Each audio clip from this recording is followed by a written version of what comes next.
I'm going to try something here, and I'll probably start doing this on a regular basis as opportunity presents itself. The goal and the changes that have been occurring on this channel lately have nothing to do with trying to get anybody to stop being what they are, and more to do with simply asking folks to consider a way of thinking that I endorse, which is namely the scientific method of inquiry, what I call natural inquiry, the simple process of observation, speculation, testing, and resolution of ideas, and then starting the process over again. It's a beautiful and simple method of experiencing life that, in my experience, tends to reveal truth. And more importantly, creates a state of mind, a state of doubt and speculation and resistance to easy answers that I think is the most critical element. And what I'm going to do along those lines, to share that in many ways, is try to. I read a lot of science stuff. I don't read a lot in general, but when I do read, I tend to choose science stuff. I like to read science journals and articles and books and the like. And sometimes the scientists that write these, sometimes they word things in such beautiful phrases that encapsulate the essence of scientific inquiry so perfectly. And I want to share that with you. I did one yesterday, talking about the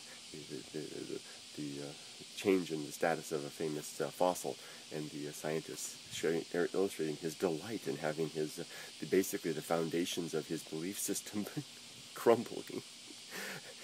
That's the whole thing, to be basically in a frame of mind where your belief system can be brought to, basically turned upside down, and yet using words like wonderful and amazing to describe such a process. It really is an open-mindedness that allows us our imperfect inquiry into the world and our imperfect ability to apprehend everything, to get over the faults and the mistakes and the egos that we have to carry on in this endless quest.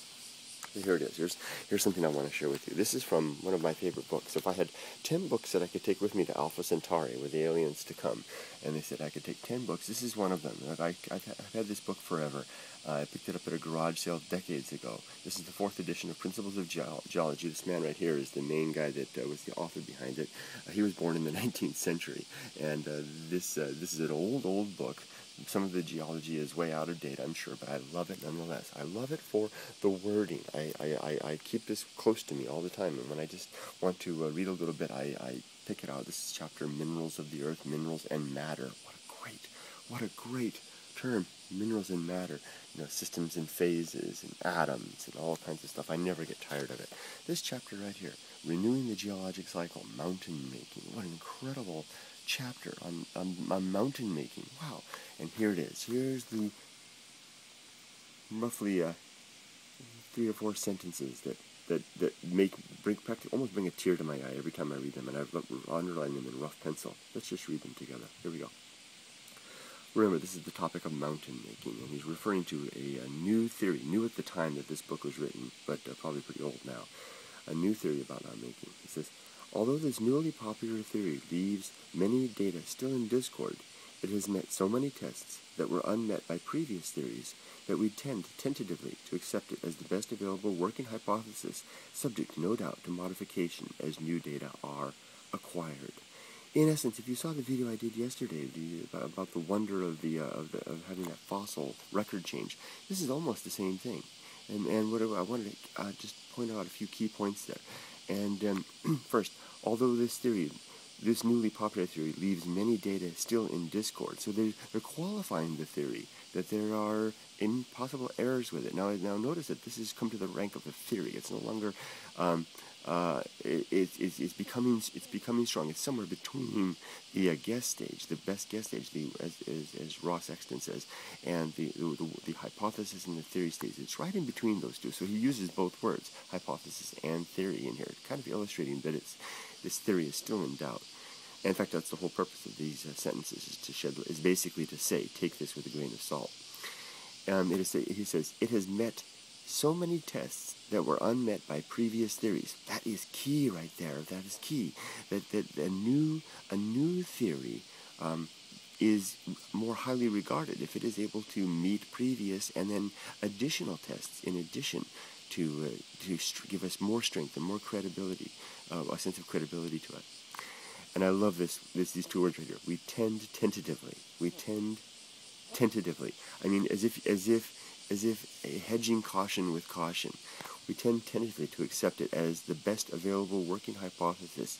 So there again, subject, hypothesis, and theory. Somewhere in between, working hypothesis. Subject, no doubt, to modification as new data are acquired. I love that last part. Subject, no doubt, to modification as new data are acquired. That is almost in exact concert with the phrase yesterday, indicating that the process is never ending. New data will come. This is the reason that this text went through. This is, I believe, the 4th edition. That is a key point right there.